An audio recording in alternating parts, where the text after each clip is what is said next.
A number of our witnesses that are here in person, I think 3, 4, and another person is joining us remotely, and we welcome all 4 of you. I'm going to give an opening statement. Our ranking member, Senator Capito, will do as well. And Senator Bozeman, who's the co-chair of the Senate Caucus on Recycling, will be speaking as well as an opening statement. And I was talking to Passion, and who's visiting us from Detroit, Michigan, where my Detroit Tigers are. Hopefully, pitchers and catchers are going to report in about 10 days if they can settle this strike. I hope they will. But I have passion. One of my passions, we're up here talking about football. With the Bengals, we got some Bengals fans up here. But I'm a huge Detroit Tigers fan, and passion was a special welcome to you. I'm also passionate about recycling and composting. I have told Passion and Rhodes, I said I haven't recycled since this morning, come down on a train. And the Amtrak takes recycling, and we have composting capabilities in all of our offices. And so I composted right before I came over here, all the banana peels and apple cores and stuff that I wanted to compost. So these are things that I care about personally and have forever. Senator Capito and colleagues, I think I was a 22-year-old naval flight officer in training out in California, just joined my squadron, and we were stationed at near Palo Alto, California, and I used to recycle every month. Drive over to the recycling center about 2 miles from my house and recycle when it wasn't that fashionable. So I've been doing this for a while, and I'm too old to quit. Having said that, let me just get serious here, and although I have been serious, but and we have another big Detroit Tigers fan here too, Senator Debbie Stabenow. She and I share this passion. All right. Good morning. I'm pleased to call this hearing to order. And let me start by thanking the witnesses for your willingness to be here today as we discuss 2 draft pieces of legislation related to recycling and composting. Rhodes Yepsen, is that the way you pronounce your name, Rhodes? Yepsen? All right. We don't have a lot of Yepsens that come here, or a lot of Rhodes, so we're especially delighted to have you here. Passion, I don't recall in 20 years in the Senate ever having from Detroit or any place else, Debbie, having a passion as a witness, but we're delighted that you're both here. And Charles Lavelle, we're happy Charles, to welcome you. And we have joining us remotely, we have one more person, I believe. Is that correct? And I'm looking on my statement here to see who that person is. I don't see it. Ben Harvey. Ben, welcome, Ben. We're glad you're out there and joining us remotely. As ranking member Capito, Senator Bozeman, and our Recycling Caucus co-chair, and many of our colleagues know, the topic of today's hearing is something that as I just mentioned, I care deeply about. I won't bore you again with my passion or where it came from.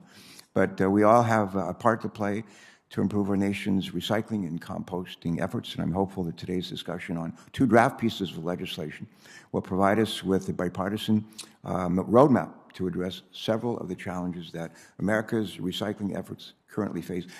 Challenges, but also, I think, great opportunities. What Einstein used to say, in adversity lies opportunity. So that's what we're all about here.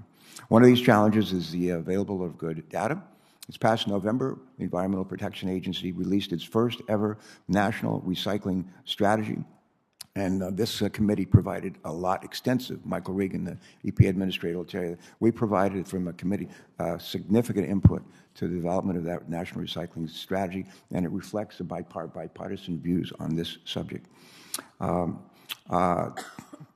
The document that's been released a month or so ago by EPA offers a transformative vision for strengthening our nation's waste management efforts, and it also highlights the need for greater standardization around data collection. To address this, Senator Bozeman and I, with the help of our staffs, have developed Recycling and Composting Accountability Act, one of the 2 bills that we're going to focus on today. Our bill would improve EPA's ability to gather data on a nation's recycling systems and explore opportunities for implementing a national composting strategy. This bill is an important first step to the national composting strategy. I hope that the experts that are here with us today, as well as other stakeholders, will support our efforts to get the ball rolling at long last. Today, we'll also focus on increasing access to recycling. Many Americans in disadvantaged communities want to recycle. They want to compost too, but are unable to do so because they live in neighborhoods that lack curbside pickup bottle return, and other necessary recycling infrastructure. Senator Capito's Recycling Infrastructure and Accessibility Act would help address this by creating a pilot program at EPA to improve recycling services in underserved areas. This legislation has the potential to bring many communities into the recycling world, including those in urban and suburban areas, while also protecting our environment. I commend Senator Capito for her work and leadership on this bill, and I want to work with her and her team to make sure the bill helps jumpstart recycling in communities with the greatest need, especially those that have historically been left behind. Both of the two bills I've mentioned are the result of true collaboration and reflect a substantial amount of bipartisan effort dedicated to explore our nation's recycling and composting challenges. This fall, our committee held several recycling roundtables, as some of you will recall, as well as a hearing on the importance of transitioning to a circular economy. The term circular economy is going to be something that people start hearing about, thinking about a whole lot in the days to come. But it's a way of doing business that would mean less pollution from landfills and stronger, more efficient supply chains. We benefited from the suggestions of numerous stakeholders on how Congress could collaborate with industry to bolster recycling efforts. Unfortunately, we also discovered that with awareness and motivation, we can do a great deal to address the obvious needs and change some damaging behavior. One product that stood out in recycling was aluminum, as many of you know. A few of us realize this, but 75% of aluminum, I'm told, 75% of aluminum ever mined is still in use today. Think about that. 75% of aluminum ever mined is still in use today. That's important because aluminum products made from recycled materials use 95% less energy than it would take to create from first-use material. I got to say that again. It's important because aluminum products made from recycled materials use 95% less energy than it would take to create them from first-use material. Indeed, in most cases, recycled products are more energy efficient, which translates directly into reduced greenhouse gas emissions, something we all care about. That is the power of a circular economy. As part of the Infrastructure Investment and Jobs Act, which really had its roots right here from this committee last year, Congress provided unprecedented levels of funding for recycling infrastructure and educational programs. The two bills we're examining today represent our next steps to build on these efforts to turn the challenges of recycling and composting into opportunities to reduce planet warming emissions and create good-paying jobs. Someday I hope to be asked by my children and grandchildren, what did you do to stop climate change and help save our planet? I want to be able to say my generation did everything we could, everything we could.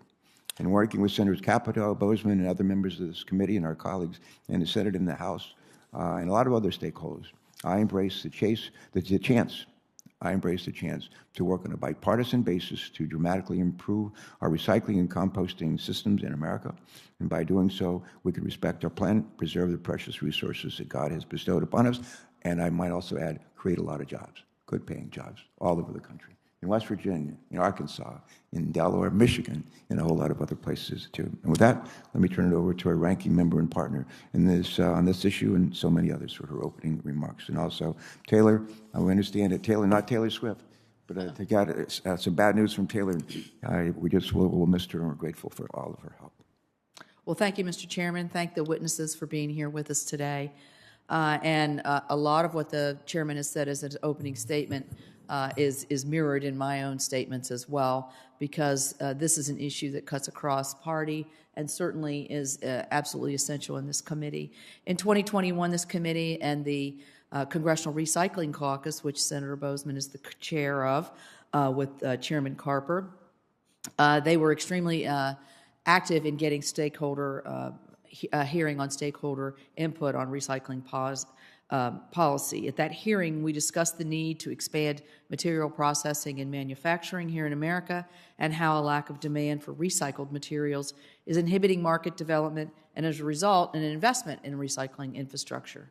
The week before that committee hearing, Chairman Carper and I co-hosted a roundtable called Leadership in Recycling, Sustainable Practices and Innovative Technologies, where we had the opportunity to learn about some of the technological advancements in the recycling sector directly from our industry leaders. Later in the year, the Infrastructure and Investment Jobs Act, led by this committee, was enacted into law, establishing a new grant program for recycling education to reduce contamination and provide a feedstock of recyclable materials. This legislation also appropriated historic amounts of funding for recycling infrastructure and education. Today, we build on that momentum with a hearing on draft legislation to address some of the data and accessibility gaps in the sector to further improve recycling across the country. First, I'll talk about my draft legislation, which is the Recycling Infrastructure and Accessibility Act. This legislation establishes, as the chair said, a pilot program to improve recycling accessibility throughout the United States, with a particular emphasis on bringing recyclable services to underserved areas. Recyclable services, particularly curbside recycling, is not offered in many rural communities like those of my home state of West Virginia. In fact, a study released last year showed that West Virginia has a recycling rate of just 2%, when excluding cardboard, the lowest recycling rate in the states. If you include cardboard, we don't do much better, a recycling rate of 31% and a ranking of 40th in the nation.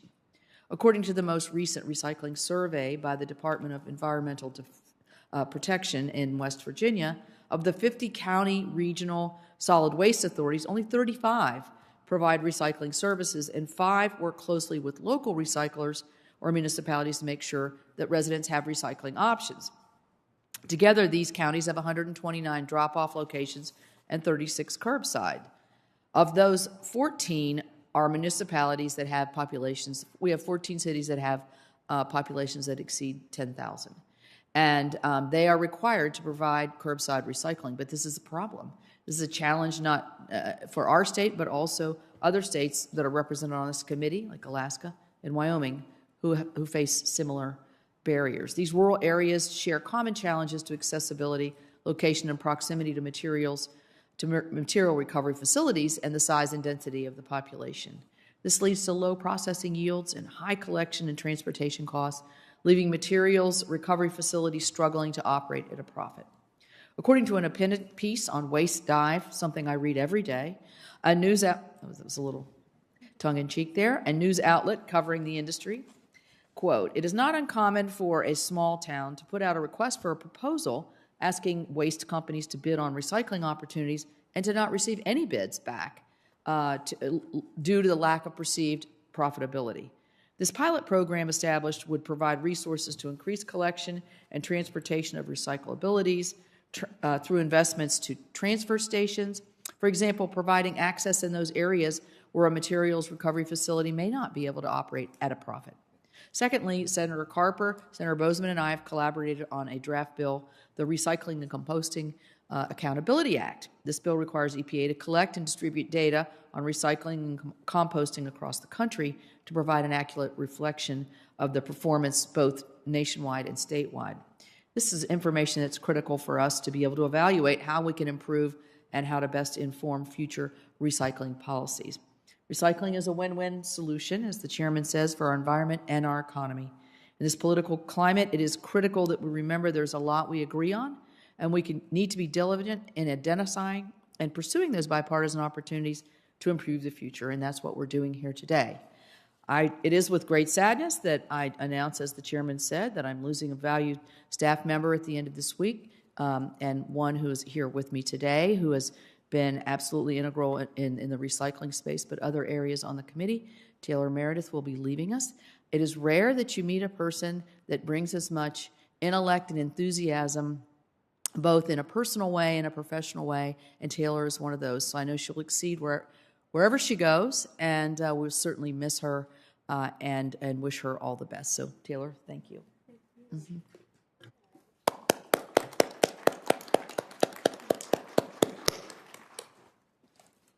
Amen. Senator Bozeman, I oftentimes refer to our ranking member as my wing woman, and she refers to me sometimes as her wing man, and she has other descriptive terms as well, depending on how I'm behaving. But I just want to say thank you for being my wing man.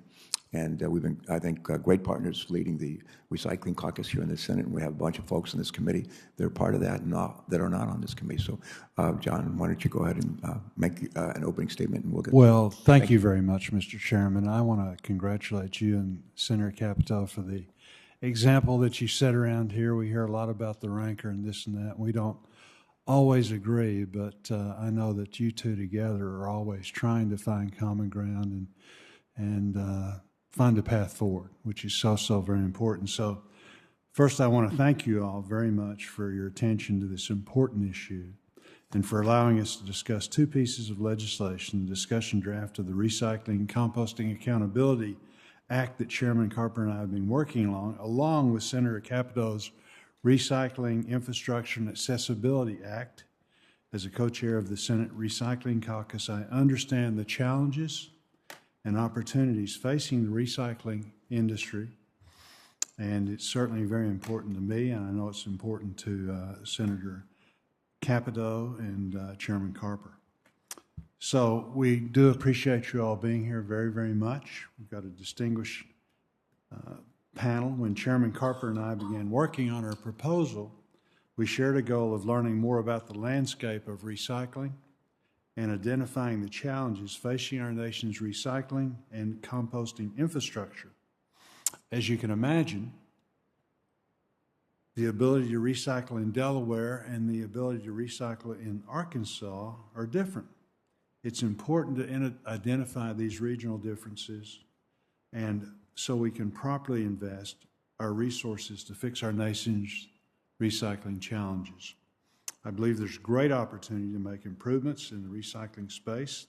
I look forward to continuing to work with Chairman Carper and Ranking Member Capito so we can develop meaningful, long-term solutions that address the challenges facing the recycling industry today. Thank you to the witnesses again for your participation and sharing your expertise, and I look forward to hearing your thoughts on these two pieces of legislation. Thank you, Mr. Chairman. Thank you, Senator. All right, Senator Stablin, I think you're going to introduce somebody from your home state. Please proceed. Thank you. Well, thank you very much, Mr. Chairman and Ranking Member. This is a really important hearing, and I'm so pleased that you've picked someone who's doing a fantastic job in Michigan as well as across the country. It's my pleasure to introduce entrepreneur, activist, and educator, Michigan's own Passion Murray. Welcome. Passion was born and raised in Grand Rapids, Michigan, and after college, she helped manage one of the city's leadership in energy and environmental design projects, which culminated in the country's first LEED certified YMCA. Today, Passion is working to improve the carbon footprint of Detroit and beyond by finding solutions for everyday waste and eliminating trips to the landfill through composting. She is the founder of Detroit Dirt. I love that name. Detroit Dirt, a revolutionary closed-loop composting company she started in 2010 that provides compost and food waste solutions to local businesses. Through her work at Detroit Dirt, Passion is helping to build a low-carbon economy by motivating communities and industries to have a zero-waste mindset. In 2017, she expanded her impact further by establishing the Detroit Dirt Foundation, a nonprofit serving the public through environmental education, research projects, and sustainable programs. And recently, Mr. Chairman, she was recognized as a United Nations FAO Food Hero. So, Ms. Murray, welcome. Thank you so much for the great work you're doing in Michigan, as well as across the country. I'm excited to welcome you to the committee hearing. Thank you, Mr. Chairman. Senator Salvador, thanks so much for introducing Passion to all of us. And let me briefly introduce our other three remaining witnesses. Rhodes Yepsen. Rhodes, raise your hand, please. All right, good to see you, my friend. Rhodes is the executive director of the Biodegradable Products Institute, where he advocates for the value of compostable packaging and its role in diverting food waste from our landfills. Welcome, Mr. Yepsen.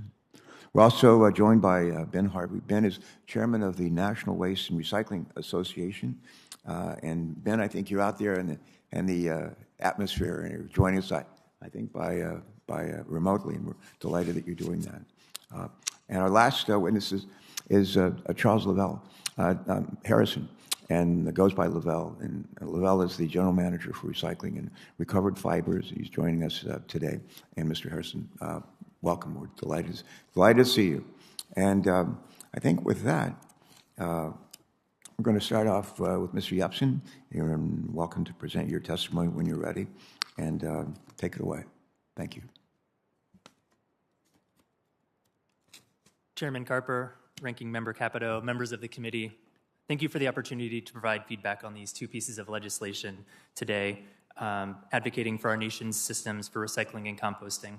It's wonderful to see bipartisan support on these two initiatives. As you heard, I'm here on behalf of the Biodegradable Products Institute, a nonprofit that advocates for the value of certified compostable packaging in diverting organic waste to composting. These two pieces of draft legislation complement each other very well. Starting with the Recycling and Composting Accountability Act, it will provide much-needed national level support by tracking and quantifying the key aspects of successful recycling and composting programs. This includes the topic of access, whether that's curbside collection or drop-off, the question of processing infrastructure, capabilities, and capacities. It addresses end markets for recycled material and finished compost, and it considers the importance of education and labeling. As I explain in greater detail in my written testimony, no one of these aspects on its own is sufficient for determining the success of recycling or composting, because these are systems of interconnected stakeholders that form a value chain. This is precisely why I'm so excited to be here today, as BPI focuses on systems-based thinking for compostable packaging rather than a product-based solution, meaning the items aren't just technically compostable, but are designed to fit into food scraps collection and composting programs. Looking at EPA's facts and figures, food is continually the #1 material sent to landfills and incinerators today. And the UN estimates that if food waste and loss were a country, it would be the 3rd largest greenhouse gas emitter in the world after the US and China. That food is often tangled in non-recyclable food-soiled packaging that makes it challenging for composters to recover. Compostable packaging enables the diversion of food scraps and associated packaging. Groups like Biocycle Magazine have been tracking residential compost access and compost infrastructure for decades, partnering with groups like BPI on projects like findacomposter.com to map access. The last reports from Biocycle show that over 10 million households now have access to either curbside or drop-off food scraps collection composting, a number that grows each year but is still a fraction of our population. And that of the 4,700 composting facilities around the US, the majority accept only yard trimmings, not food scraps or other materials. The US Composting Council has done excellent work promoting end markets for finished compost, such as specifications for compost in use of Department of Transportation projects. Compost use helps restore our soils, improving water retention, pest resistance, nutrients for crops, humus for conditioning the soil. These benefits have been popularized in books and documentaries like Kiss the Ground and in research and reports by the Rodale Institute. Unlike with recycling, composting is inherently local. Neither the raw materials, largely food scraps and yard trimmings, nor the finished compost are going to be shipped internationally like recycling. The resources will be kept regionally for use in agriculture, landscaping, and other beneficial uses. Without the type of foundational data and reporting that the Recycling and Composting Accountability Act sets out for the EPA, and without grant funding for communities like that provided in the Recycling Infrastructure and Accessibility Act, we won't realistically be able to advance a national strategy to recovering products and packaging in a meaningful way, and we won't be able to realize all the benefits associated with widespread recycling and composting. A few small points of clarification. In the Recycling and Composting Accountability Act, we suggest amending the definition of compostable materials to include certified compostable products beyond just paper. Compostable products and packaging will increasingly be part of the solution as companies and state governments roll out commitments to making all packaging reusable, recyclable, or compostable.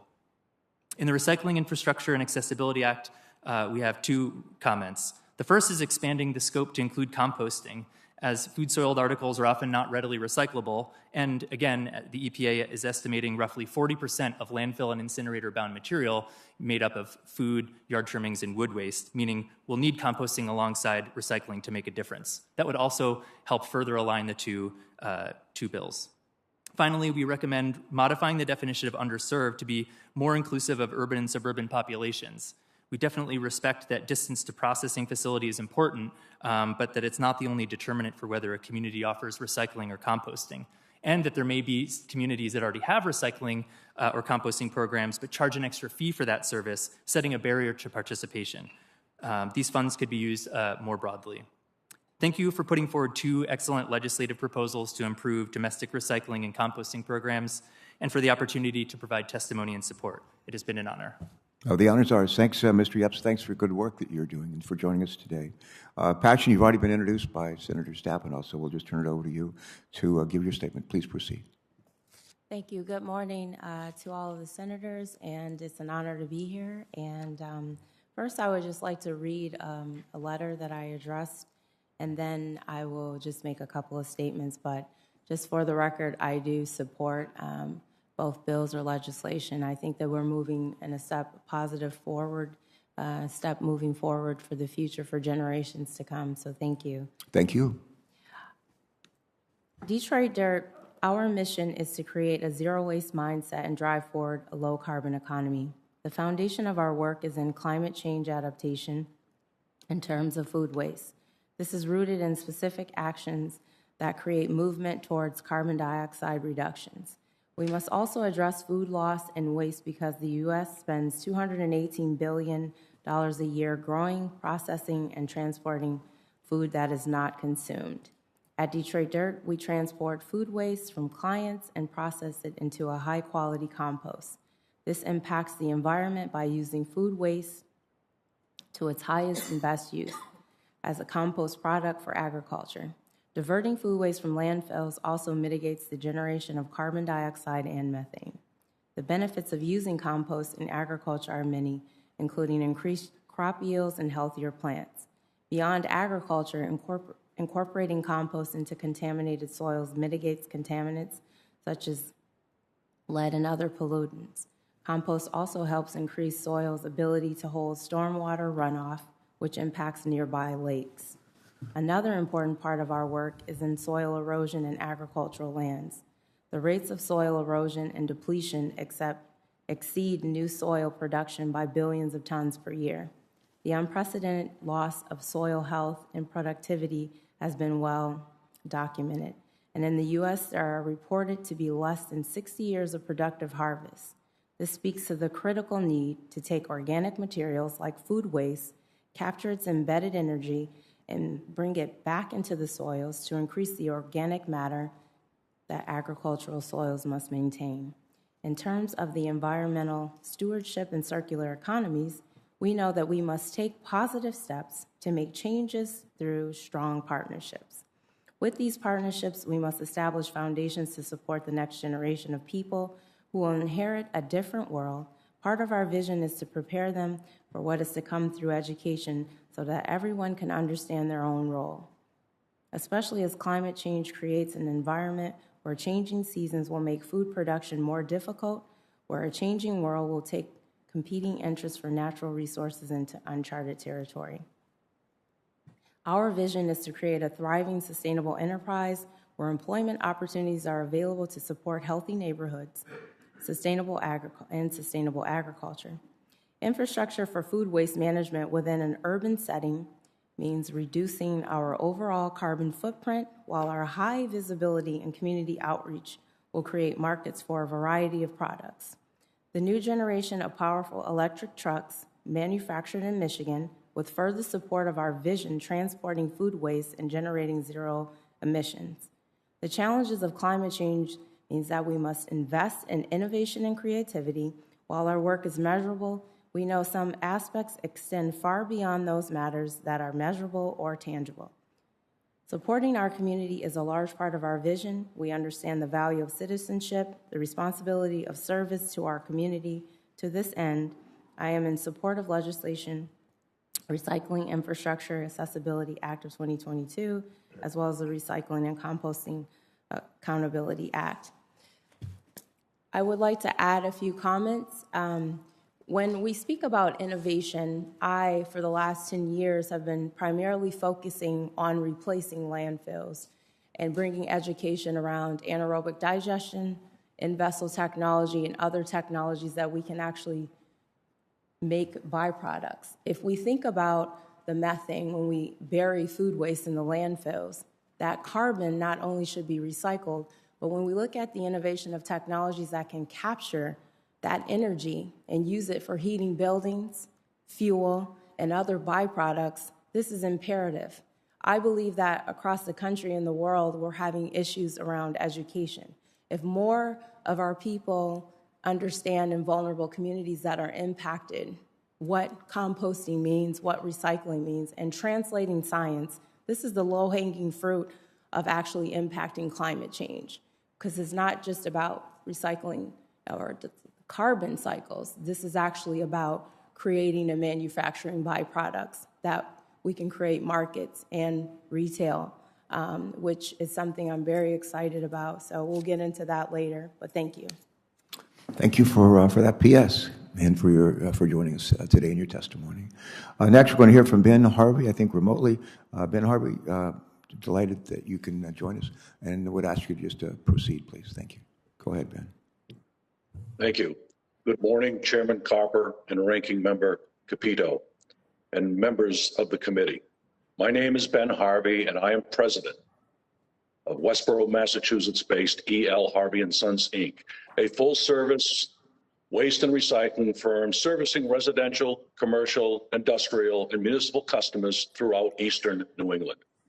I am testifying today in my capacity as chairman of the National Waste and Recycling Association, which represents the private sector waste and recycling industry that is essential to maintaining quality of American life.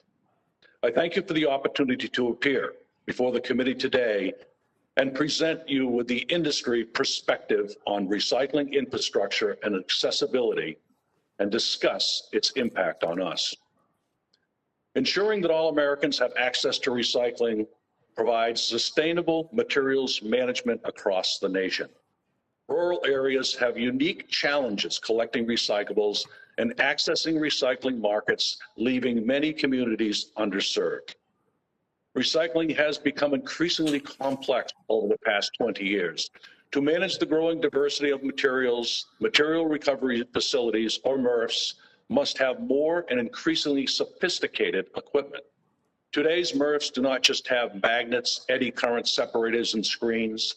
They include optical sorters and robots. To account for the increasing equipment costs, today's modern MRFs are larger and service regions rather than single communities. They are increasingly run by private sector companies that can adapt quickly to the changing makeup of packaging. These attributes make recycling in rural communities particularly challenging. MRFs are sited near population centers, sometimes great distances from rural communities. Rather than curbside collection, rural residential recycling often consists of drop-off programs or private sector subscription programs with limited participation.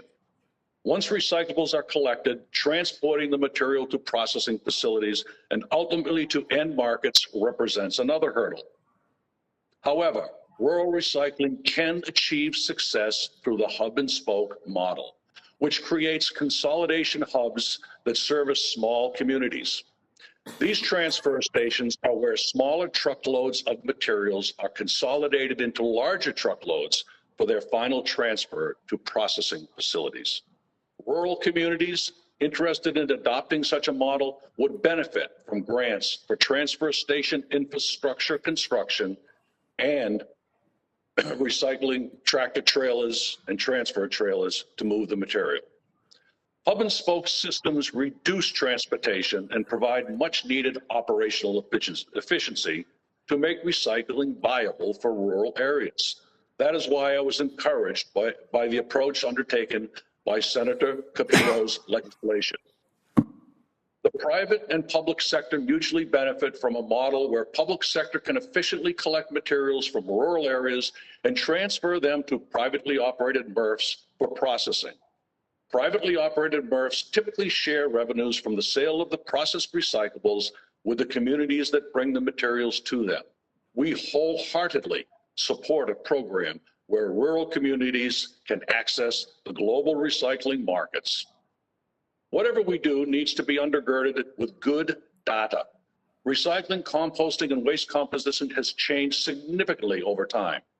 Paper and cardboard have long made up the largest component of our recyclables, but this has changed significantly, with newspapers now only a third of where it was in 2005, and cardboard boxes from households increasing due to what we call the Amazon effect.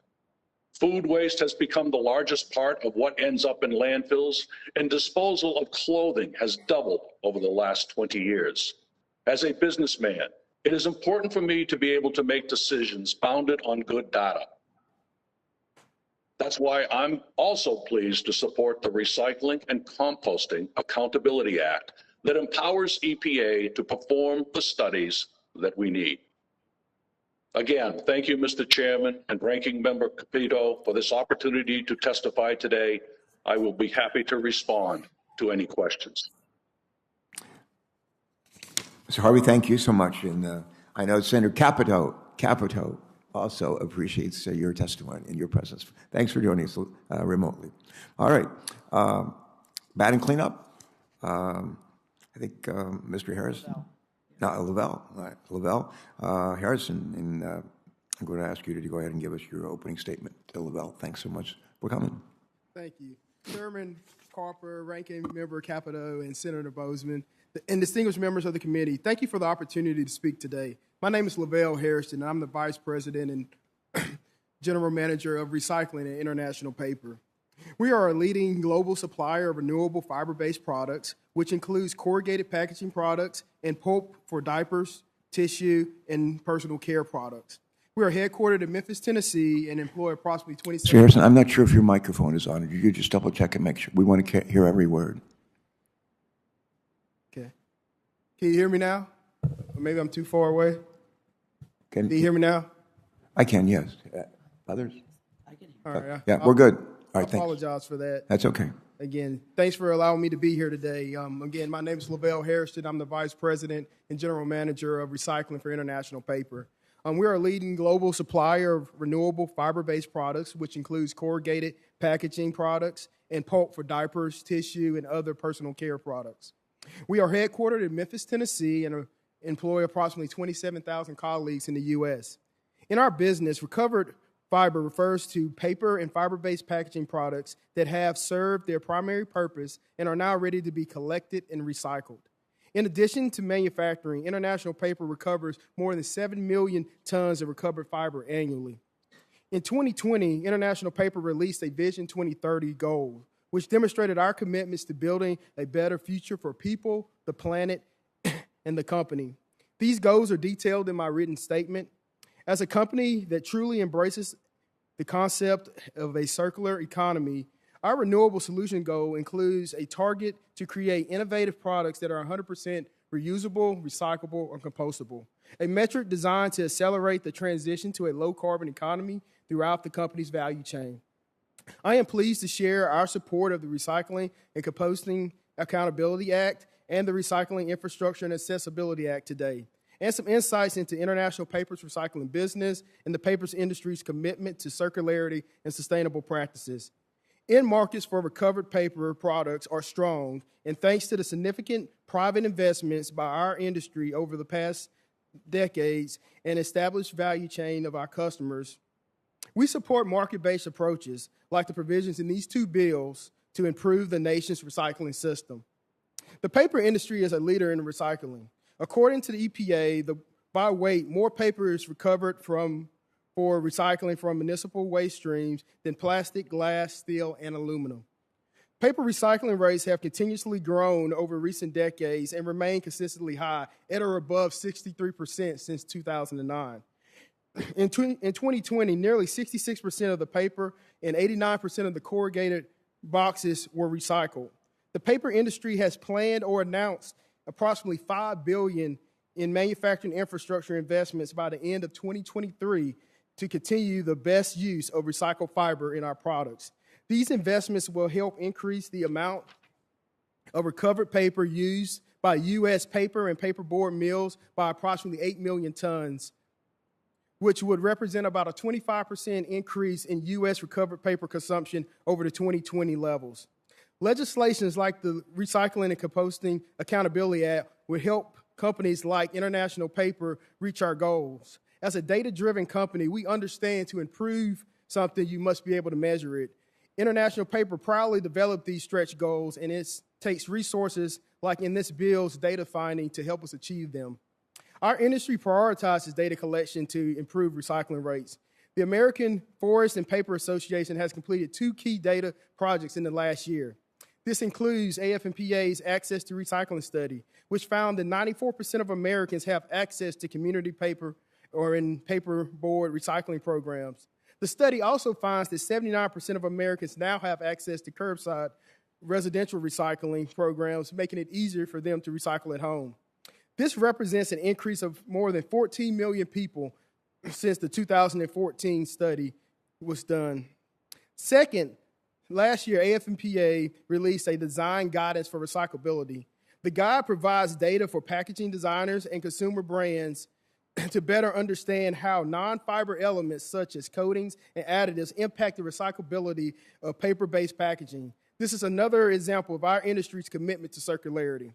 We appreciate that Senator Boozman and the Chairman Carper's bill supports EPA's national recycling strategy and acknowledges the industrial efforts are part of the circular economy. We strongly support the provisions that requires EPA to conduct a study of recyclable materials in commercial and municipal waste streams that for the previous 10 years were diverted from the circular market. We believe studies like this will highlight the strong recycling rates of the paper industry and will also help identify that we're close to our practical maximum and that more regulation is not needed to be able to increase paper recycling rates. Senator Capito's bill to help increase recovered material used by our industries and access to communities without MRF or material recovery facilities is also important. Without clean material for us, it's hard for us to serve the needs of both the growing e-commerce and customer needs for our essential businesses. Again, I just want to say thank you for the opportunity, and I apologize for having issues with my mic to start. You are not the first person in this room to have issues with the mics here, so we're good. Thanks very much for your testimony, Lavelle. Let me ask a couple of questions, and I'll yield to Senator Capito. She'll be followed by Senator Whitehouse, Senator Boozman, and Senator Stabenow, and then by others as they join us remotely or in person. All right. Question. I'll start off with Rhodes Yepsen. Mr. Yepsen, with respect to curbside composting data, you mentioned, I believe in your testimony, that your organization has been working on tracking residential composting programs, I think you said for nearly a decade, yet significant data gaps remain. How would a study of curbside programs at the federal level help eliminate existing data gaps and arm communities with the information they need to set up successful composting programs? Please proceed. Yes, thank you for that question. I was fortunate early in my career to work with Biocycle magazine on some of that data tracking for residential curbside composting programs. And yes, while I've been working on it for a little over a decade, Biocycle has been at it for many decades. And I think what I'd like to highlight is that, as we heard earlier from Senator Capito, right, there are a lot of trade publications. Waste Dive is one of them. So part of the challenge is in collecting the data, and part of it is how does that information get out to the public? And so, as a publication, Biocycle does wonderful investigative journalism, contacting states and municipalities to get that data, collect it, collate it, and then report back out on it. However, there's a big distinction between that and what we see with something like the EPA facts and figures. Those reports are incredibly important for standardizing the type of data that's collected and for getting that information out to the wider public. So I think that's the main thing that I would highlight. That's how this would help fill that data gap. Okay, thank you very much. Next question, Ms. Murray. It's a question with respect to the national composting strategy and carbon reduction. As I mentioned, my wife and I are avid home composters and have been for some time. I'm deeply interested in the role that reducing our food waste could play in conserving space in our landfills and reducing the harmful methane emissions that contributed to climate change. Delaware is not a big state.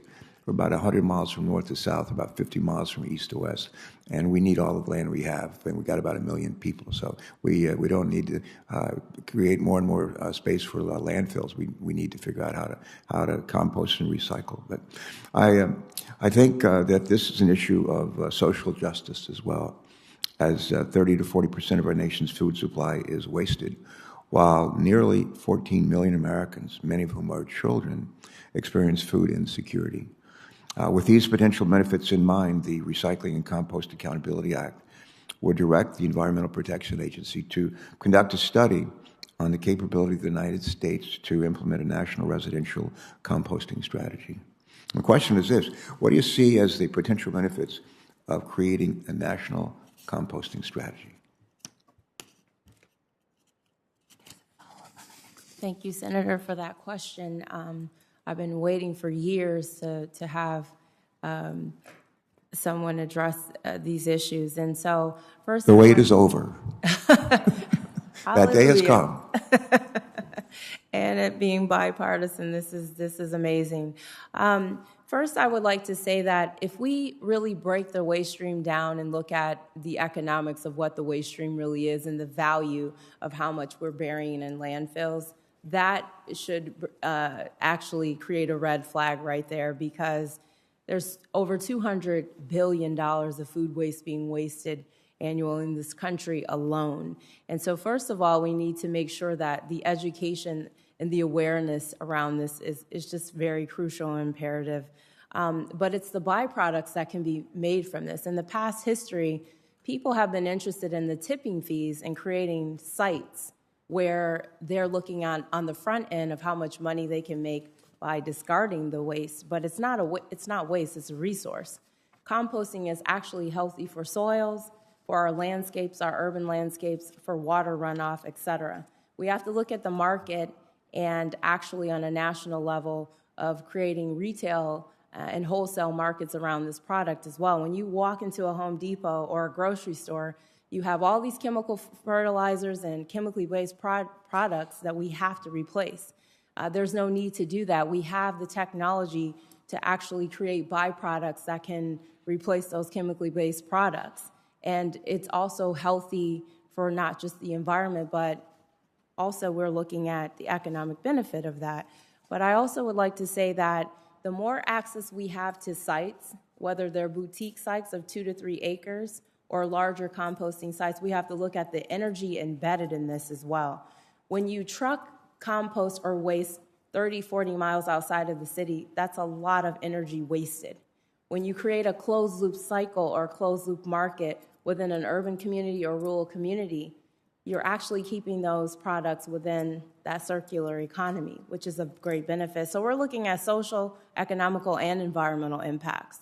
The key here is at Detroit Dirt, we wanted to be able to display the fact that we could take manure from the zoo, food waste from automotive communities, and keep that product right in the community for urban farming, for people to purchase, but also reducing emissions. So I think a national campaign around education and implementing these practices and doing away with antiquated practices is key. We have technologies, weather permitting, whatever region we're in, to actually divert that waste and create byproducts from that.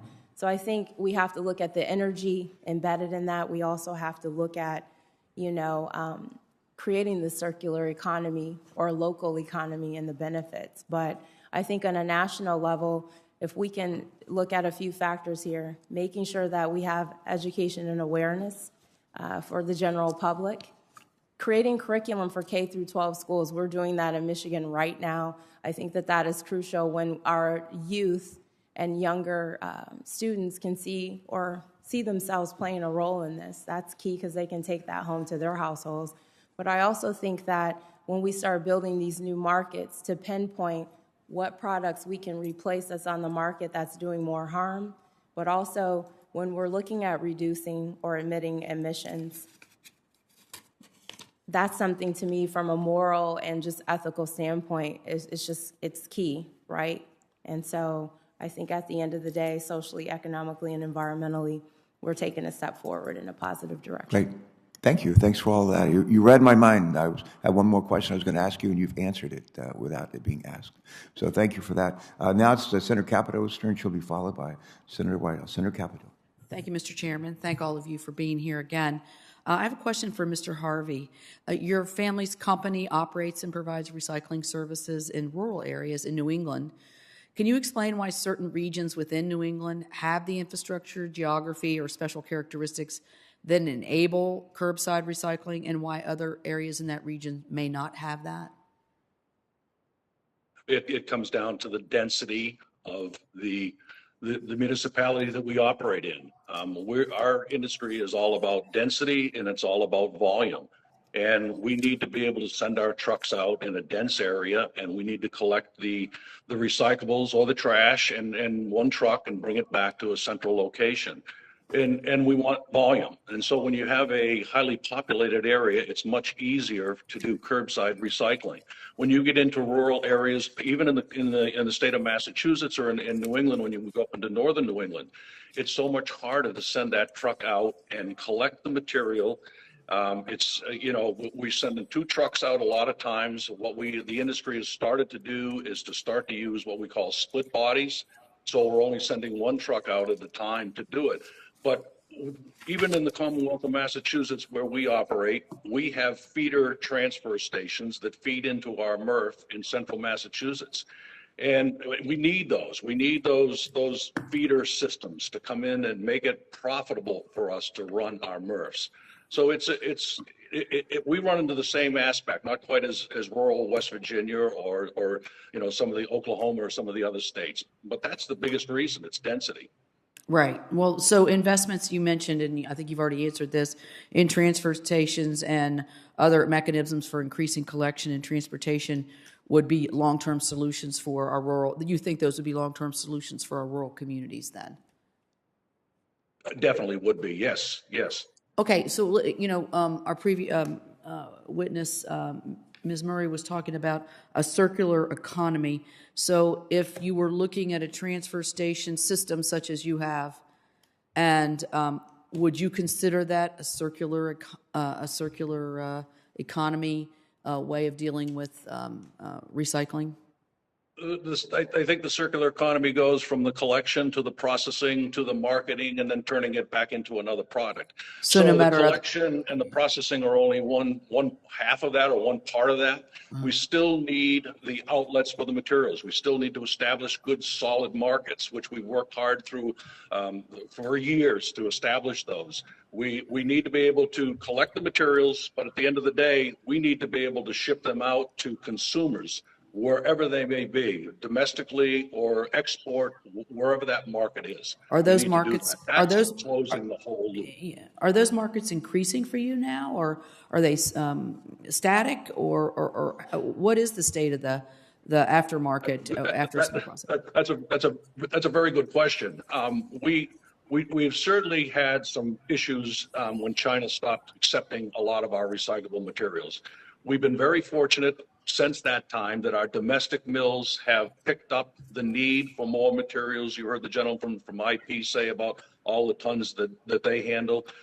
So yeah, the markets right now are actually, they're pretty robust. They've fallen off a little bit from where they were at the end of calendar 2021, but they're still fairly robust. Another reason why we need to get into these areas that are underserviced and collect those recyclables, because there's a need and there's a desire to use those materials currently. Right, and there's Senator Capito, can I interrupt just for a moment? Sure. We all serve on different committees. Some of them are in session right now. I'm being summoned to come to the Homeland Security Committee for a business meeting. They need my vote, so I'm going to slip away for a while. Okay, Senator Capito, you just need to recycle back over here. That's right. I got that one in before you could. Thank you. Just a quick question for Mr. Harrison on the data. collection. The most recent Recycling Economic Information Report from EPA was released in November 2020, but it was relying on 8-year-old data from 2012. I mean, I know in my own community, the ebbs and flows of recycling have been very apparent, a lot of it depending on the age of the facility that can recycle, the will of the municipal government, the available funds, the participation of the, residents, all kinds of things. If this legislation were to become law and improve EPA's recycling data, what insights do you think would be able to gain from analyzing this data? Yeah, thanks, Senator. When we think about the data, again, when we think forest products industry. You might want to move just a little closer to your mic. It's probably. I'm sorry. Can you hear me now? All right. So when you think about the forest products industry and you think about what we do, we have a very strong and historical track record of investing in this infrastructure. We do a great job of collecting that product and bringing it back. The opportunity for us is how to make sure we're accessing all the fiber available. So when I think about this study and what it will do is even the data that we do as AF and PA, it's a sampling. The data that EPA will be able to do will give us a more detailed view of the country and the breakdown and truly be able to identify where those opportunities are to be able to collect that fiber, collect those recyclable materials, and get them back to some end use to make a new product. So I see the data as being very valuable in helping both public and private sectors understand where the opportunities are to drive the circular economy. Thank you. Senator Whitehouse. Thank you, Chairman. Thank you, everyone, for being here. It strikes me that we have slightly different recycling markets for newsprint, for paper, for glass, for compost, and for plastics. And I'd like to focus on plastics because I think we have a real failure happening in the plastics recycling market. In theory, this should be a pretty vibrant market because we are seeing immense public pressure on the plastics industry to clean up its act, particularly as regards the waste that ends up in the oceans and in our rivers. We are seeing, frankly, outright bans on certain single-use plastics, sending what you'd think would be a strong message to the industry to clean up its act. There's considerable reputational risk for these companies as the propagators of the material that ends up, around some turtle's neck in the sea somewhere. So you would think that the conditions would be about as good as they can be for a corporate response with respect to recycling plastic instead of just churning out new plastic. And in fact, the numbers tell a completely different story. If you look at single-use plastic, which is the stuff most likely to end up in the ocean, in a whale's belly, tangled around a coral reef, the industry, by my information, has managed to achieve a grand 2% recycling component for single-use plastics. 2%. I mean, that's probably the number you'd get by accident. Under all that pressure, the best they can do is 2%. So something needs to change if this is going to get serious. Everything tells me that the reason industry is still at 2%, despite all this pressure, is that the real decision driver is dollars.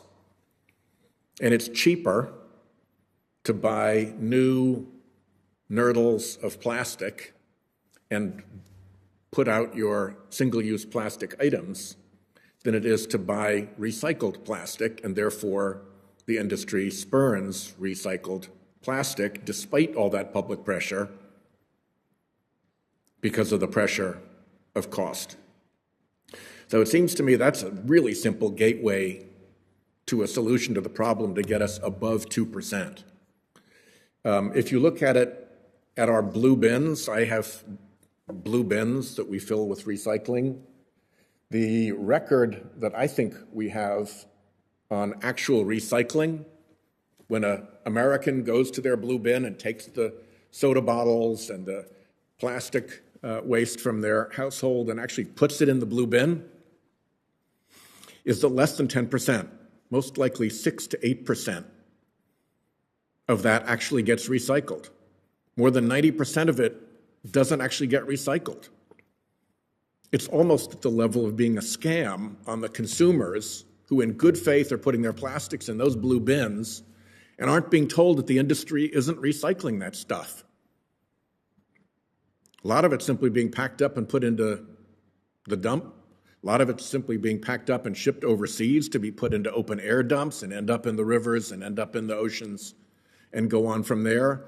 The responsibility of the industry for getting above 2% in terms of recycled content for single-use plastics and for doing better than having more than 90% of what we actually put into those blue recycling bins be recycled ought to be a lot higher. They ought to be accountable for those, I would say, catastrophic failures verging on being a fraud on the public.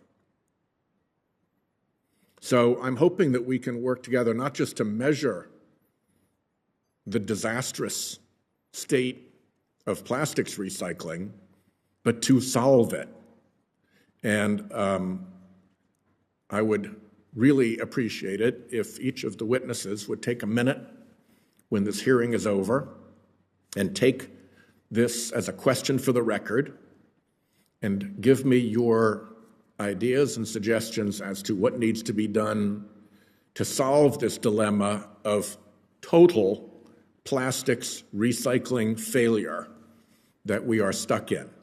I think it's purely cost. And I think if you're not going to put any kind of a price on dumping the plastic, any kind of a price on any type of an equivalence for recycled plastic versus new plastic, we're just never, ever, ever going to solve this. And we can talk our way around this problem forever, but the dollars drive the decisions, in my view. And I'd like your response to that, if you don't mind putting it in writing so that I don't take up more time in the hearing. Appreciate it. Thank you. Thank you, Senator Whitehouse. Senator Bozeman? Thank you. Mr. Harrison, Arkansas is proud to have two major companies willing to set voluntary sustainability goals. Walmart set a goal to achieve zero waste in their operations and reach 100% recyclable, reusable, or industrial compostable private brand packaging by 2025, while Tyson Foods transitioned from virgin fiber paperboard to 100% post-consumer recycled content across their Jimmy Dean brand and launched zero waste to landfill pilot programs at 3 production facilities, diverting nearly 5.2 million pounds of waste from their landfills, which was a 60% increase from the previous year.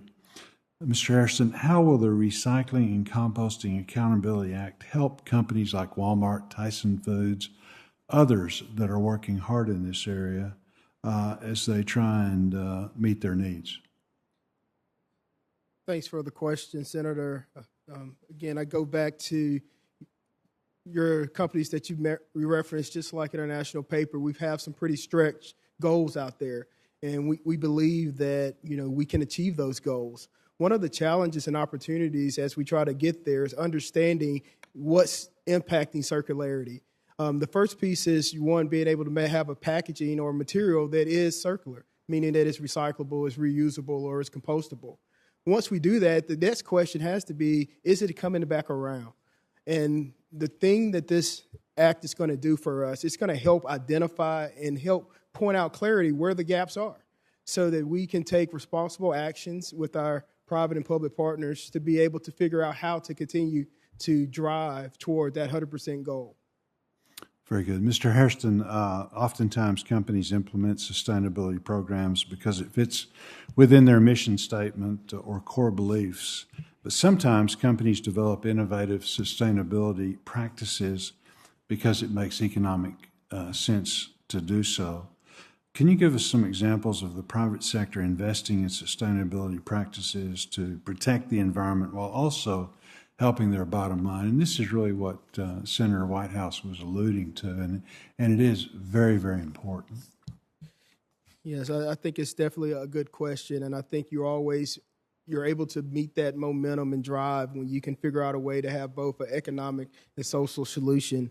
In that international paper, we're integrating our sustainability goals and targets into our strategy, into our capital plan and operating plans. This will ensure that we create that long-term value for our shareholders, and we operate a business that drives and delivers sustainable outcomes. We're not afraid to innovate in this space to meet the market demands and to advance the vision to build a better future for both the people, the planet, and our company. A recent service that we developed that meets this triple bottom line, people, planet, and profit, is a system that we call eBoss. eBoss is a service that we provide to our customers. Our service focuses on analyzing the customer needs and being able to understand their shipment history and box utilization to then suggest to them the right size box to, one, reduce their cost for packaging, and two, ensure that they have a solution that is recyclable or reusable.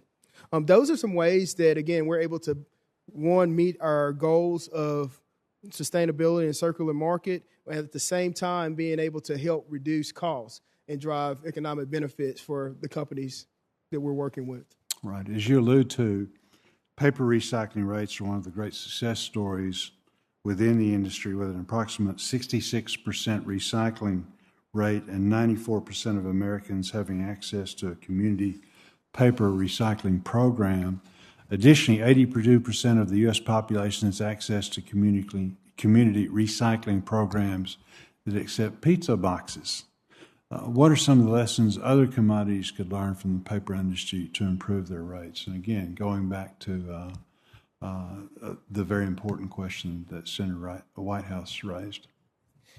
Yeah, again, I think it continues to go back to, we believe in producer responsibility, and we continue to show our commitment with our investments over our last 3 decades. And as we, continue to meet the needs of our customers, working together as an industry is important. The pizza box recyclability was a concern that as an industry, we put our heads together and said, how can we resolve that issue? What is the concern that's out there, and how can we manage that in a way that can truly allow that box to be recycled? I think that collaborative effort is the way that you improve. That has worked well for the forest products industry, and I think it's something that other industries should look at if they're having difficulties. Very good. Thank you. Thank you, Senator Stabenow. Thank you very much, and thank you to all of our witnesses today. Ms. Murray, in the 2018 Farm Bill, I championed a composting and food waste reduction pilot project under the Office of Urban Agriculture and Innovation Production. And I'm so glad to see the work that you're doing in Michigan and in Detroit. Working with my partner, Senator Bozeman, I'm looking forward to building on that work in the next Farm Bill and focusing on supporting composting activities and decreasing food waste. What types of barriers has Detroit Dirt faced in its efforts to transport food waste and process it into compost? Thank you, Senator, for that question. Some of the barriers have been, there's multiple barriers, but over the years, we've experienced transportation from food banks to homeless shelters and folks that could actually use the food. At first, it was an insurance issue. A lot of people were concerned about insurance, but with stadiums, restaurants, and any type of manufacturer of food, a lot of times that excess food is getting dumped in the landfills or burned in incinerators because they don't have enough companies to actually transport that excess material. So I think there's an opportunity to build on that and have more companies that are transporting and logistics to help fill those voids. Some of the other challenges have been with education. we feel like we have to go above and beyond with education. Because the municipalities, I think at times, what happens is we focus on food waste, but we look past other low-hanging fruits such as yard waste. And the municipalities actually can buy back. When I speak about the circular economy and we talk about markets, some of the municipalities on a state and as well as local level can purchase that product back. They're already buying supplies or materials or resources from other sources. They can buy back compost and processed yard waste as well. So we have to look at, those barriers. I just think it's a matter of bridging the gap and understanding what the byproducts are and the value. At General Motors, when we ran a pilot with the Detroit Zoo and General Motors and Blue Cross Blue Shield, they bought a lot of the compost back for their landscape. And they weren't really thinking about that. But landscapers and other municipalities with yard waste and food waste or other products. But I think the other challenge is just making sure that people understand what food waste is, because they get a little bit scared about the ick factor of it. And that's why I think that education is the key, bringing awareness so they understand how to compost. Great. Thank you so much. This is an exciting area, I think, for all of us to be working in. And let me ask Mr. Harrison, you mentioned in your testimony, and Senator Bozeman indicated as well, that the 2020 paper recycling rate was just about 66%, 65.7%. That's really amazing. And I also want to agree with Senator Whitehouse that plastics recycling is woefully inadequate. So I really appreciate overall what the industry has done. Your industry has recovered more than 47 million tons of paper for recycling. But even with those impressive numbers, I know you're pushing to go even higher, which is very important. And so with that in mind, I introduced the Paper Act that prevents waste-to-energy facilities from earning a tax credit for burning recyclable paper. So could you talk about the importance of recovered fibers to your company and whether eliminating a tax incentive for burning paper would increase the recycling opportunities for the paper industry? Thanks, Senator. The Paper Act, international supports the Paper Act. The bill will help ensure that the federal production tax credit protects the integrity of recovered fiber stream so that paper recycling can continue to be an environmental success story. When we think about the recycling in general, recycling is being able to take something that's completed its primary use and be able to collect that and reuse it in a similar fashion going forward. We do think that, again, being able to do that in the paper industry, we've shown that that's important. One thing that I said in my opening statements is $5 billion of investment, 8 million tons increase that's going to happen. We're going to need that fiber. And so, being able to have all the fiber available to support that industry, support sustainable packaging for the customers is going to be important to drive the circular economy going forward. Thank you very much. Thank you, Madam Chair. Thank you. Well, for our witnesses, I'm going to kind of ask a few more questions in anticipation of our chairman coming back in. I see Senator Kelly, so we'll wait just a second. And if you're ready, Senator Kelly, or I can ask a question and ready to go, just like a good astronaut would be. Ready? Thank you. Sorry to rush you there. Thank you, Madam Chairwoman. And thank you for holding this hearing today.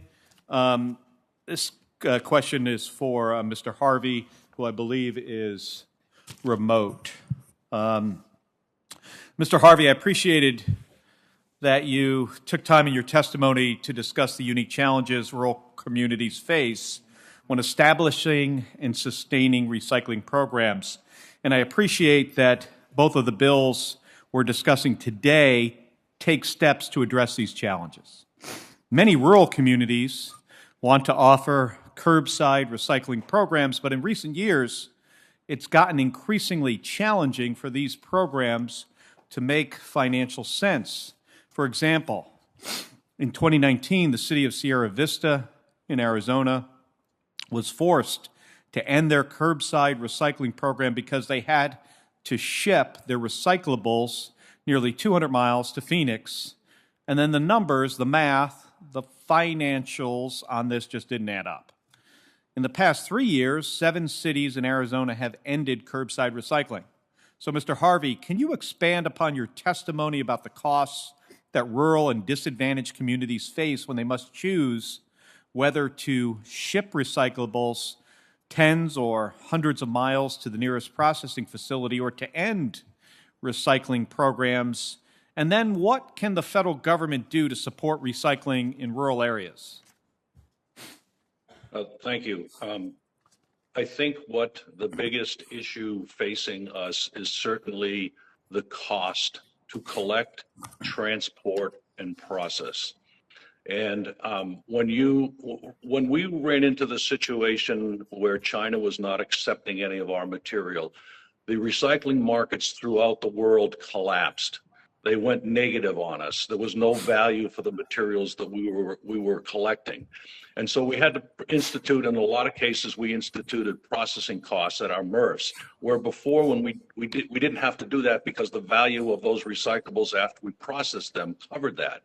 But when it doesn't matter what material that you put in a truck, it costs money to send that down the road. It costs money to buy special trucks to collect the recyclables. It costs money to buy the tractor trailers to transport now from a satellite facility to a MRF.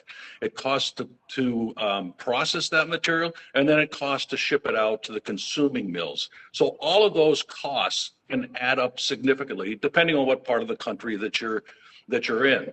So that's that's why I think you're facing these issues right now.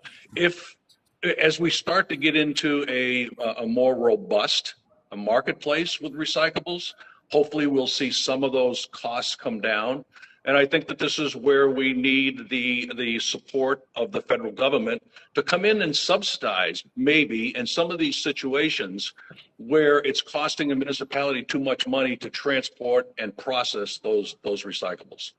Mr. Harvey, what within the market could change to result in a more robust market for recyclables?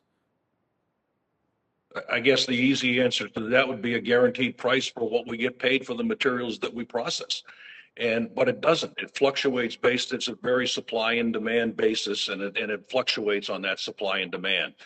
If we knew that every day for the next 10 years we were going to receive a certain threshold of price for the materials, then at least we'd know what we'd have. But we have to be able to adapt to that pricing and make changes in our systems to adapt to that pricing.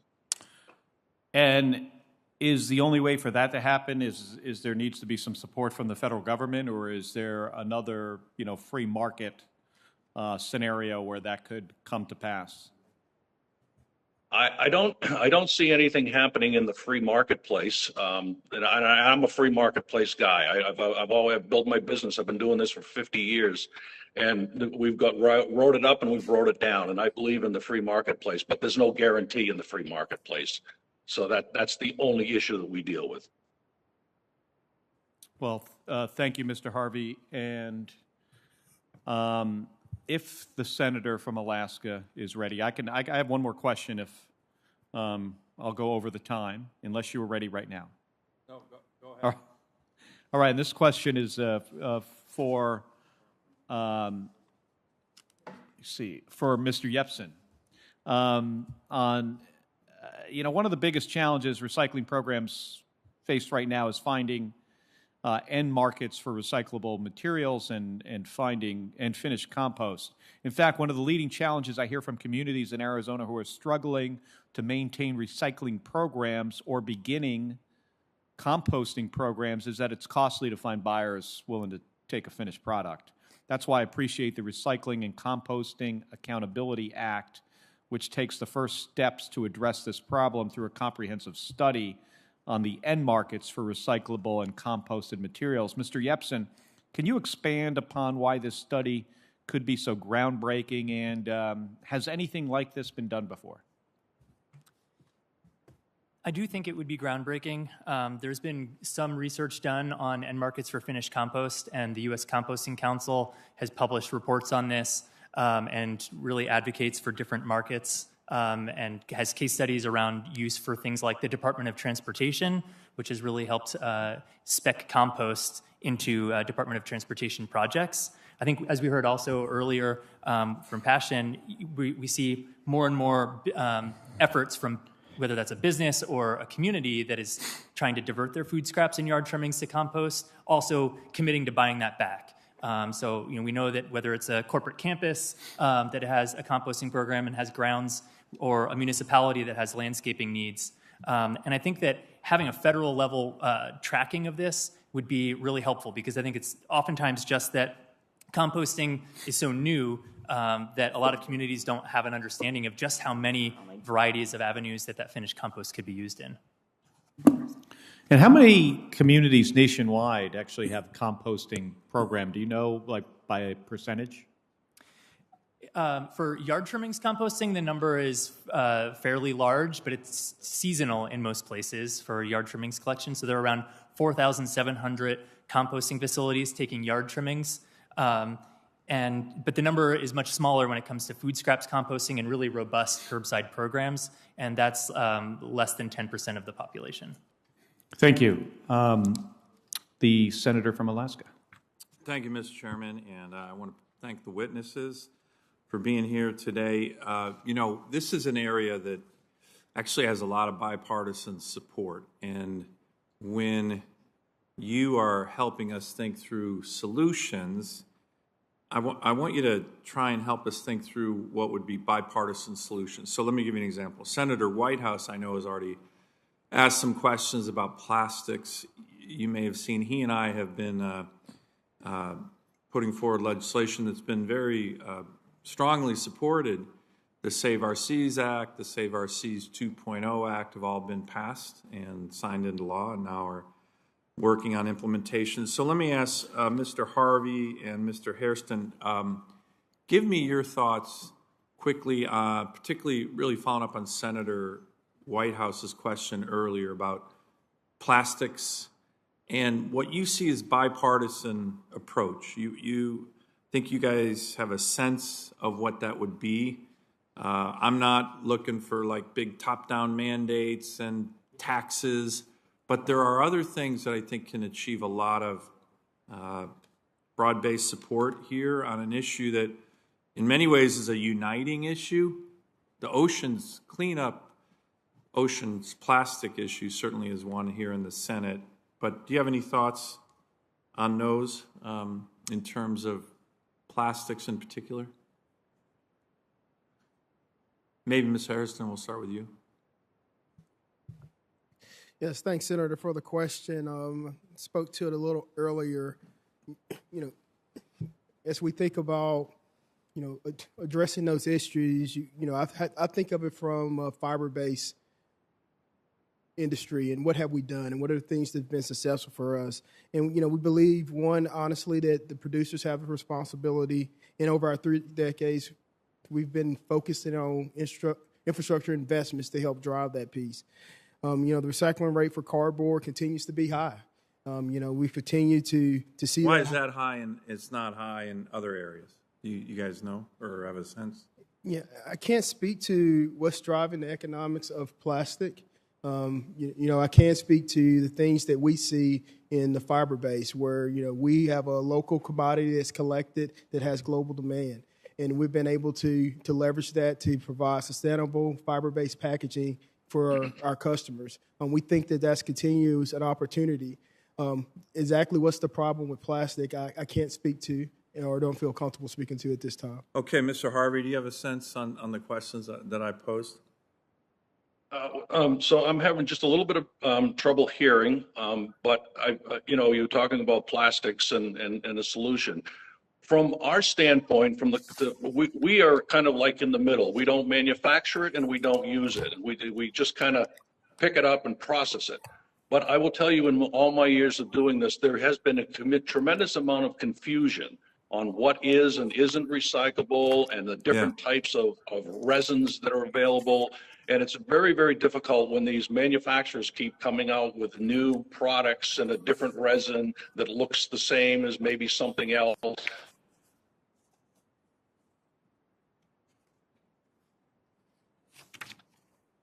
Sorted out, and our opticals can't either. So, again, I think a lot of what will happen, I think this accessibility that we need to get into these rural areas is going to help that. If we can collect those materials and not dispose of them or throw them out the window of a car or throw them into a creek that now it ends up in the ocean, it's the accessibility, and it's going after these robust programs and getting them working. Great. Let me ask a follow-on question, and Ms. Murray, maybe you can lead off on it, and it relates to what Mr. Harvey just mentioned, and then anyone else wants to jump in. So my state is a very big state in terms of size, but a pretty small population. So about 70% of the households do not have access to curbside recycling. So how do you bring recycling infrastructure to many parts of the country that don't have it, particularly big rural spread out parts with more limited or spread out populations? And then related, I think it's related, does the answer to that question also have something to do with to what degree you want the emphasis, you think the emphasis should be on local government initiatives versus kind of big Fed, top down? In Alaska, we often say, hey, one size does not fit all. Federal government comes up with some plan, and we're usually the state that it doesn't work in. So that's a secondary question, but I think it's related to the first question. Yes, thank you, Senator. That's an excellent question. I'm a strong believer in local policies and ordinances, simply because those mandates will give you benchmarks. They're going to produce the data. It simply lets you know who's and what neighborhoods are doing what. And municipalities have resources as well. They have yard waste and other things that these households can actually use. So if we're creating ordinances around a circular economy where it says, okay, if you're going to utilize, depending on what region and where you are, your yard waste clippings, as well as your food waste, those are byproducts that we can actually manufacture and distribute back to landscapers or others who need it for tree planting, for water runoff, and other necessary needs too, as well as soil remediation. I'm in an industrial city, so we're always looking to remediate soils for brownfields and other issues that we face. And so I think education is key, of making sure households understand the difference between, carbon. In our composting world, you have like the greens, right? All the decomposable food waste and spent grain from breweries, food waste from restaurants, manufacturers, but then you have the browns, the cardboards, the leaves.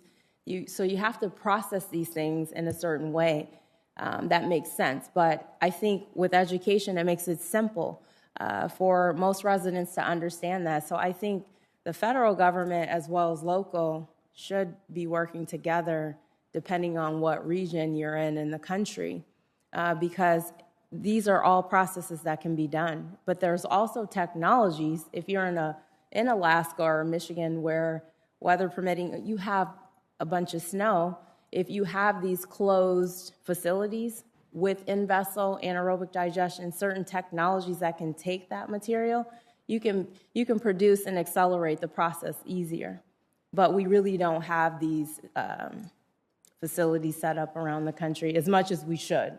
And I think that investment in infrastructure is going to be huge to accelerate that. I mean, that's really what we need to be able to do, is to sort and separate that waste stream so we know what the value is, but we're also not just MRFs, but there has to be composting facilities as well as recycling facilities. And I think that that's something that we're sleeping on. A lot of people talk about transfer stations, but they're not looking at actually taking certain technologies that exist in Denmark and Germany and other places around the world that can replace the landfill. It's happening. So I hope that I answered your question, because education is the key in households, but also mandates and ordinances with the local government are going to be key.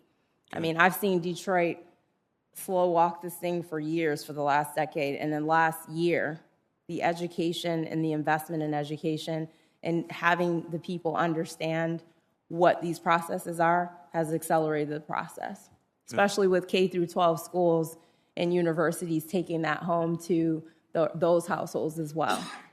Thank you. Thank you, Mr. Chairman. Thank you.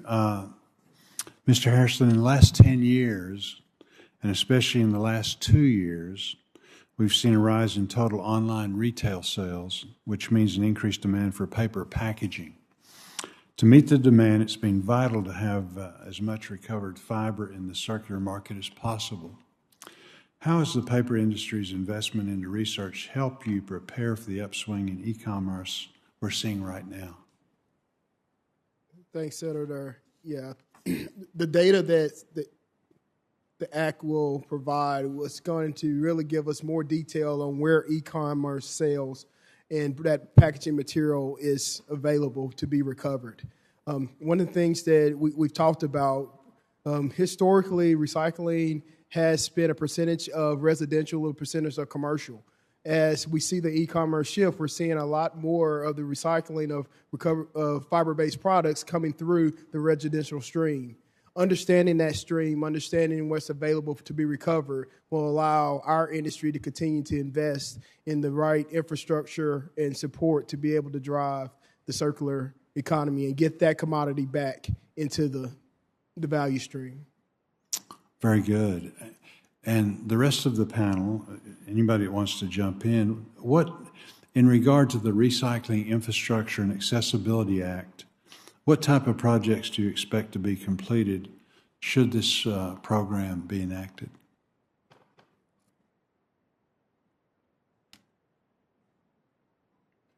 Yeah, I think building off of this question about how you make sure that we have solutions that fit the wide variety of states, whether that's rural, urban, or suburban environments, I think that what I'd be really hoping is, I think, connected to that rural environment, for composting, we've seen a lot of success for drop-off programs for food scraps composting in more rural states. I know maybe not as large as Alaska, but in Vermont and in Wisconsin, they've had successful drop-off programs for composting where curbside isn't available. So I think that would be one indicator of success. Anybody else? And yeah, I just would add to that we would look for, these programs to give us a source of more material to process and get that material, collect all that material and get it into something where a package, a bundle, or whatever that the end users can use. I mean, that's basically what we're looking at today, is to try to get the recycling rate up in not only rural America, but all over America, get the whole nationwide recycling rate up. Let's use these resources that we have in front of us and turn them into another product or into the same product. Hopefully, Senator, we will be able to see more mandates around banning food waste from going to the landfills. I'm a little aggressive with this because I've been involved for the last 12 or 13 years of my life, and I've seen, places like in cities in Massachusetts where, or states like Massachusetts and California, different pockets who have aggressively mandated the banning of food waste going to the landfill or being burned in the incinerator to begin with. But I also think the investment in creating these sites with the right equipment and technology is going to be key. So I think we're going to see a lot of excitement around entrepreneurs and advocates who have been working in this, particularly me. I would love to be able to expand in Detroit. I mean, we went from a 2.5 acre site. We're going before City Council here soon to expand to 5 or 6 acres. And I believe that once we create these larger pilots, that's going to open up a door for more opportunity for expansion. Mm-hmm. Very good. Senator, just one thing I'd like to add to that question is, the power of the data is going to allow us to solve the right problem for that community. One of the things that we talk about sometimes may be more of a federal or a broader brush The reality is the solution is different based on each community. And by having the data, it allows that community to really focus there. It may be education, it may be infrastructure, it may be something else. But by having this data that this bill or this act will put in place, it's going to allow us to really tailor that need to meet each community's gap and solve that problem. Yeah, that really was going to be my next, kind of follow-up. And one of the things that Senator Carper and I did in the Recycling, Composting, Accountability Act was make it so that we collect a lot more data and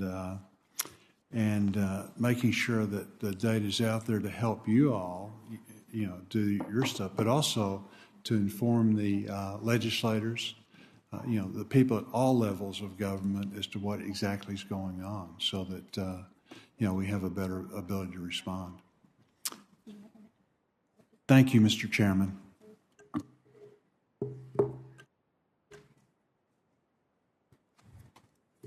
Senator Roseman, thank you so much. This is an interesting morning.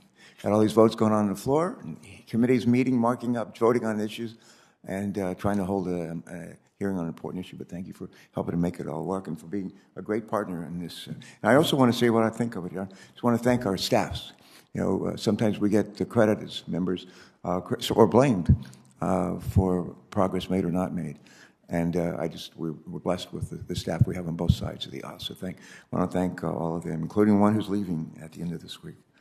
I want to come back, if I could, to Mr. Hairston for a question dealing with recycling end markets. And Mr. Harrison, we all know that the existence of robust end markets for recycled products is critical to the longevity and effectiveness of the recycling industry. The Recycling and Composting Accountability Act would require the Environmental Protection Agency to study and issue a report on the end market sale of all recyclable materials collected from households and processed at a materials recovery facility. This would include looking at the end market sale of materials like, for example, plastic, like paper, like glass, like aluminum, just to name a few of the most common ones. My question of you, Mr. Harrison, is this: based on your experience, how could this study on end markets be a useful tool to both the public and private sector, and what kind of benefits might we see from studying this at the federal level? Thanks for the question. Again, I think what the study is going to allow us to do is really have data to go and confirm or potentially identify what is the hypothesis or the opportunity we're trying to solve.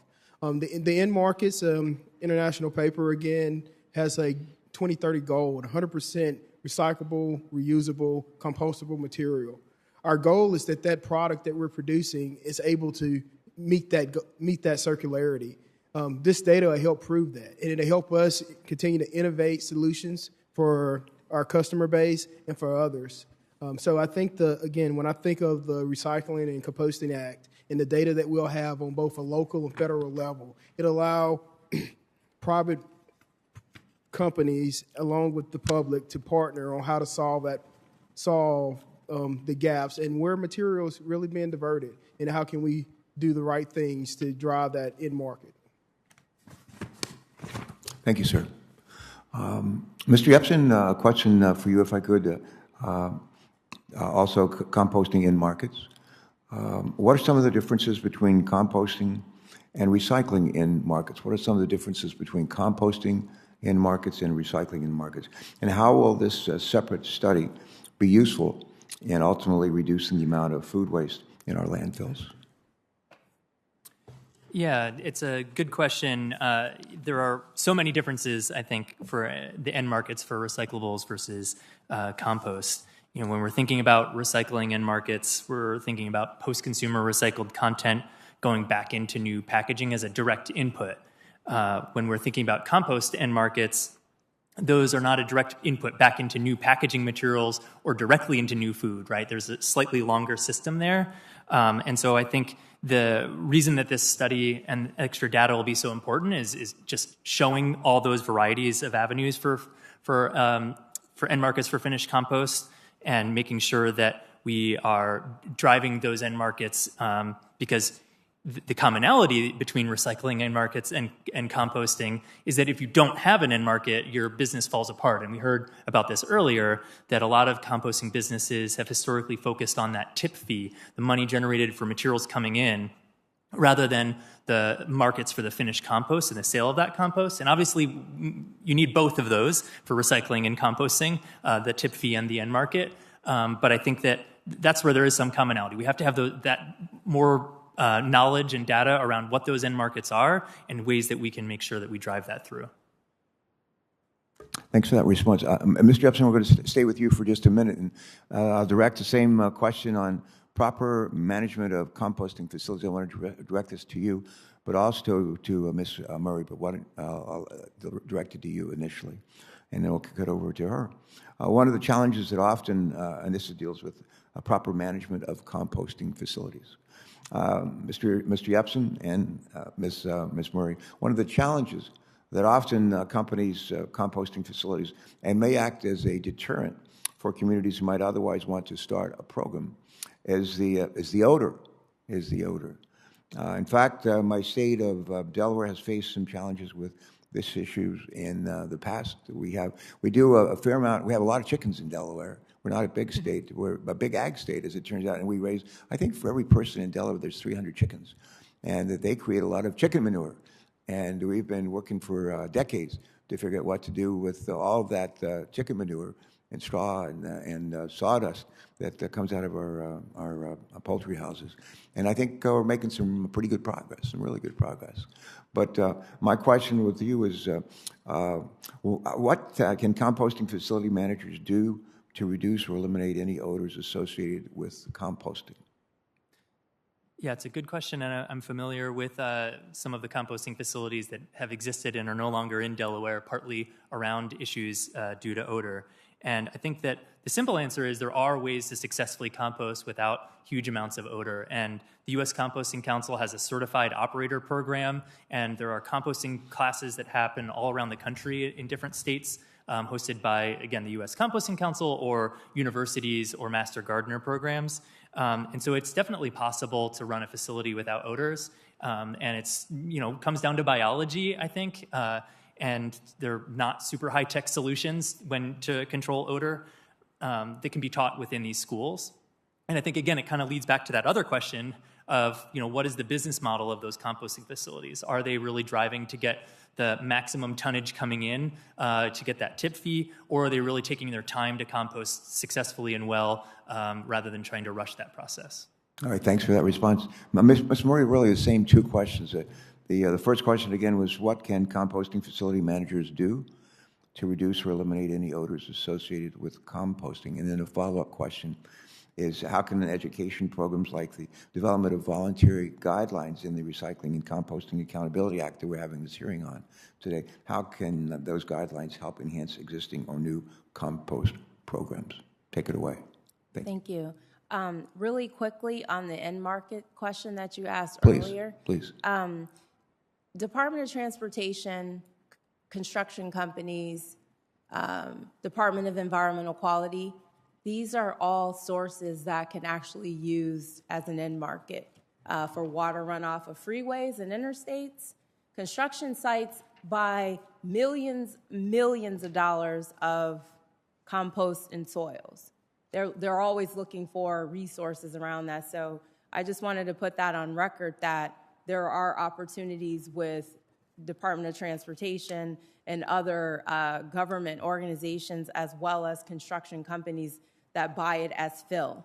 But also when you look at land, lakes, rivers, when you look at soil remediation, there's an opportunity for us to divert that compost in those directions as well. Now, to the and we've run pilots, so we've seen the water soils. It captures water as a filter as well. So we've seen these things happen. And of course, you mentioned data. That is very important. But we have to hold waste management companies in general and others who control these landfills. We can collect all the data we want, but we have to mandate and make sure that we're getting the right data and that all honesty and transparency is happening when you're collecting the data as well. Now, when we're talking about odor, what I've done with manure, spent grain from breweries, restaurants, you have to look at, again, the carbon and nitrogen. As you mentioned, it depends on what the model is. So if you're receiving a lot of feedstock, if you will, that has odor, it's imperative that you manage that in a certain amount of time. If there's a time frame in which you do not want to allow those materials to sit and rot and decompose. So you have to have mandates around holding facilities accountable depending on zoning. This is where the local government is going to come into place as well. Municipalities have to have zoning and laws around what they're going to do in specific areas, because the zoning is key. Like in a place like Detroit, where we're located along the river, we have a certain zones that we only allow composting to be operated. That's going to be key. You do not want residents to smell these odors. But can we retain this water runoff and make sure that we're reducing odor? Absolutely. It's about process. There are simple solutions. You can use sawdust, wood chips, all kinds of browns, I call them, products, the carbon, to suppress that. But in vessel technology, anaerobic digesters, the zoo that we work with, the Detroit Zoological Society, has an anaerobic digester. That works as a simple system. That manure and that food waste is processed. That energy that's retained, that methane, is used to heat a building, the animal hospital. The solids go into one area, the liquids go into another. So it can be done. And, so the odor can definitely be suppressed. Your last question, I believe you talked about education. Is that what you mentioned? Yeah. What I've seen, which is phenomenal, is let's take a company like General Motors, or in the automotive community, they feed thousands of people. General Motors has 25 restaurants in their headquarters. Then you take a small mom and pop restaurant, right? Or you have someone as large as Campbell's or a brewing facility. What happens is all those materials represent something different. They all have a certain lifespan. You have to go in and educate the head chef of these restaurants to make sure that they're sorting and separating, just like you have to talk to a major corporation about how long is that food waste going to sit on that docking area. We've collected food waste from a numerous of sources, but it's all in process and education, depending on if you are manufacturing food, if you're cooking the food, whoever you are, whether it's a household, there's a lifespan in which you have to manage that food waste properly. Well, every now and then we have witnesses after we ask questions. They'll say thank you for that question. I want to say thank you for those answers. Those are very good, very helpful. This next question is for all witnesses, I think every one of you has mentioned the term circular market or circular markets as we've been in this hearing today. But we're going to start with. We're going to kind of go in reverse order here. We'll go with Mr. Harvey, Ben Harvey, and we'll ask you to respond initially, Ben. But this past fall, as you know, we held a roundtable series and committee hearing on the concept of a circular economy. We heard from stakeholders from a variety of industries and organizations, as well as state and local governments, as to what it would take to truly transition to an economy that values and promotes circularity at every step of the industrial process. The Recycling and Composting Accountability Act would continue this conversation by directing the Environmental Protection Agency to conduct a study on the amount of recyclable materials that are being lost out of the circular market in a variety of ways. All right, now question. How can, Ben, I'm going to ask you to lead off on this one, but how can having a better understanding of how materials that could otherwise be reused or being lost from the circular market be beneficial to each of your industries and the country as a whole? And Mr. Harvey, I'm going to ask you to take that one initially, and then we'll turn to Mr. Hairston. Okay, thank you. It gives us the right data gives us the opportunity to plan our MRFs and our markets to take this material and again, bring it in. If we have the data soon enough, the correct data, the amount of material that we're going to be gathering, where it's going to come from, what we can turn it into, then we can make smart business decisions. We can make those decisions. Okay, do we put in more optical in our case, in our industry's case, can we put in more optical sorters? Do we need to have more robotics? Do we need to establish and look for more markets for this material to go into? Without this information, it comes into our facilities and we're dealing with it kind of on the go. We're very adaptable. We're used to doing that. But again, concrete, good data is so important to moving this along. All right. Thank you. Mr. Harrison, please. Same question. Thanks, Senator. We strongly support the provisions that requires EPA to conduct a study of recyclable materials in commercial and municipal waste streams for the previous 10 years that were diverted from the circular market.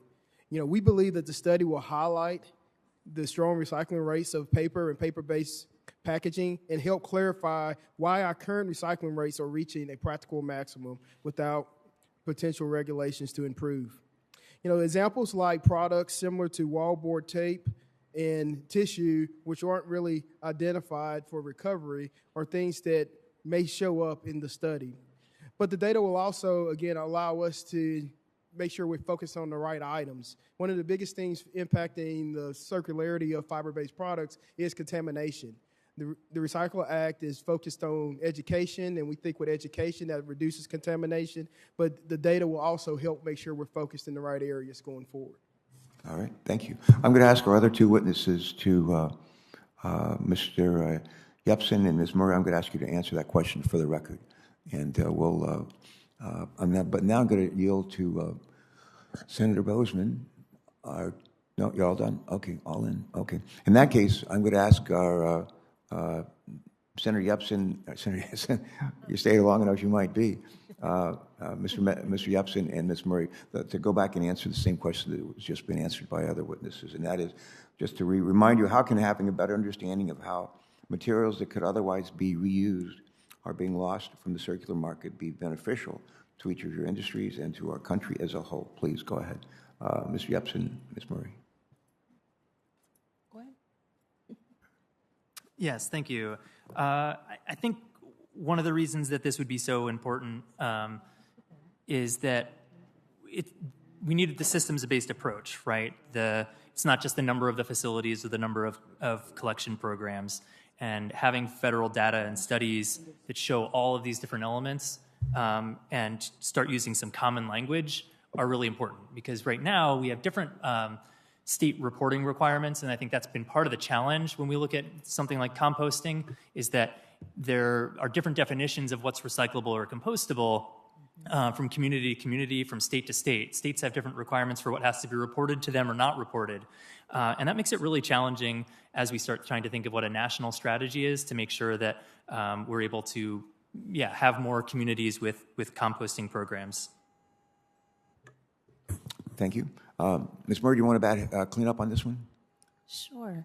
I agree with Rhodes that, with a national strategy, we have to look at throughout the country, the different regions and states, because it's all different. And for instance, in Michigan, when you look at ordinances on the local level with the city and whether you look at the state level, I agree with the language. It all has to translate the same in a harmonious way. We need a commonality around speaking climate and speaking around composting.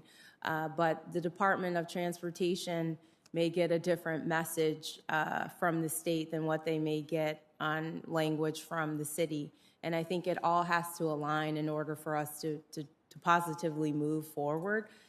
When I first started Detroit Dirt, the city did not have any ordinances in place. We had to adhere to guidelines with the state on composting. But now with Part 115, which is what they're working on in Michigan, we're looking at categorizing, if you will, a small household composting urban farmer is different than a mid-sized level composter or an industrial composter. So we definitely want to make sure that we're categorizing the businesses according to certifications, but also making sure that we adhere to a common language that's being used on a city and state and federal level. So it all translates the same. Thank you. Last question from me and from our committee today will be directed to Mr. Harvey. And it deals with Mr. Harvey. It deals with technical assistance. As you know, many communities have a desire to improve their recycling programs, but oftentimes they lack the expertise to make meaningful changes to those programs. The Recycling and Composting Accountability Act that Senator Bozeman and I have co-sponsored would allow the Environmental Protection Agency to provide technical assistance to state, to local and tribal communities that wish to reduce their overall waste or improve their composting and recycling programs. And Mr. Harvey, my question is simply this: do you believe that the ability to provide technical assistance is important? Can you share with us an example or two of how receiving technical assistance has helped improve a recycling program? Mr. Harvey. I definitely think that technical assistance is critical to, critical to our industry to help the municipalities or help the rural areas to increase their recycling. So technical, the Commonwealth of Massachusetts has given grants for technical assistance that's helped us develop markets. And those, developing those markets, so now that we can bring more material in through our system helps us. They've developed technical assistance on glass. They've also given us technical assistance on organics, how to process organics, given us the tools we need to collect and process that material. We're actually using it for anaerobic digestion. We're not composting it. But those are a couple of types of the technical assistance that we have used in our operation. Well, good. Thank you. Those are all the questions we have today. I want to just do a quick wrap up here, if I can. We have a couple of sisters who work in our Dover offices and Wilmington office, and the King sisters, and they have a favorite saying. Their saying is "Teamwork makes the dream work." How about that? Teamwork makes the dream work. We're blessed in this committee to be really good at teamwork. And we don't agree on every single thing, but we reported unanimously out of this committee last year bipartisan infrastructure legislation dealing with roads, highways, bridges, bipartisan legislation dealing with, water, drinking water, wastewater sanitation, all kinds of issues that can end up being part of the bipartisan infrastructure bill that the president signed into law. We've seen another good demonstration here today of teamwork. And I ran out of here to go over to one of my other committees, Homeland Security Committee. I think we had a dozen or more nominations to vote on. We had, I think, a dozen or so bills to go through and to vote on separately.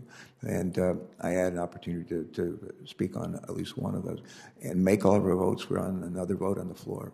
And this could not have happened without the great teamwork we had here, especially demonstrated by Senator Capito and Senator Bozeman. I just want to say especially thank yous to them and to others who participated in this hearing, both here in person and remotely. I want to thank our staffs as well. We couldn't do it without you.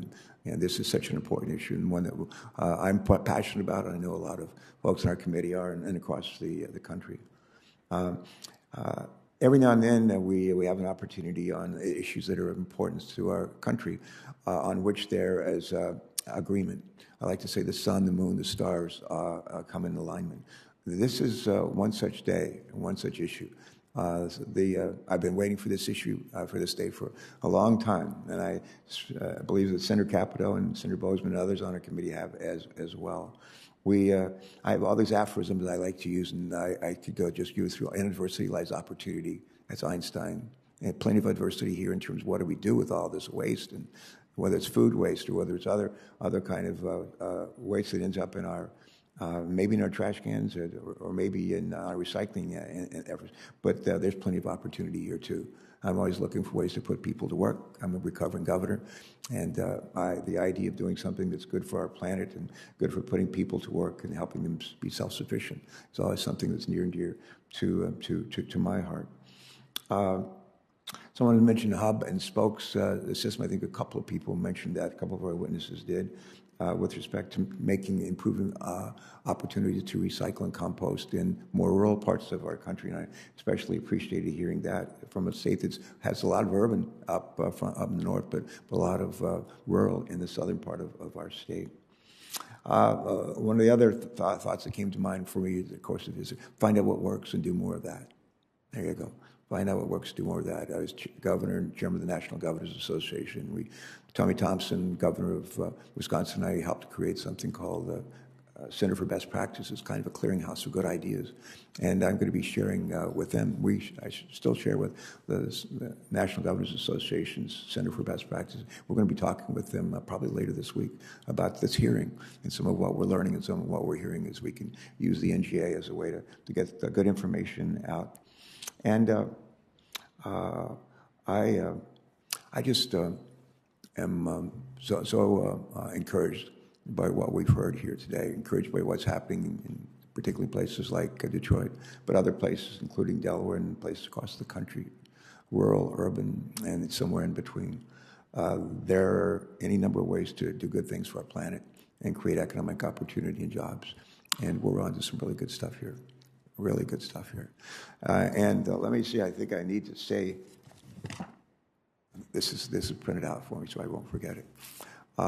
Again, thank you for all of those who joined us in person and one from afar. Your support of the two pieces of legislation is going to be real important as we work to pass both of them, make them better, and hopefully pass them and work with the House and the administration to get them done. I'm thrilled that the EPA, led by Michael Regan, has gotten really serious about recycling and taken a lot of input from our community, from our committee, as they've provided their recent paper. We enjoyed hearing all the ways that these bills could improve our nation's recycling and composting programs. And you've also helped us appreciate that our waste challenges are vast, but not insurmountable if we take steps now. Before we adjourn, a little bit of housekeeping. I'd like to ask unanimous consent to submit for the record a variety of materials that include letters from stakeholders and other materials that relate to today's hearing. I'd love to ask unanimous consent when I'm the only one here, because I'm not going to object to my unanimous consent request. So then it's agreed to.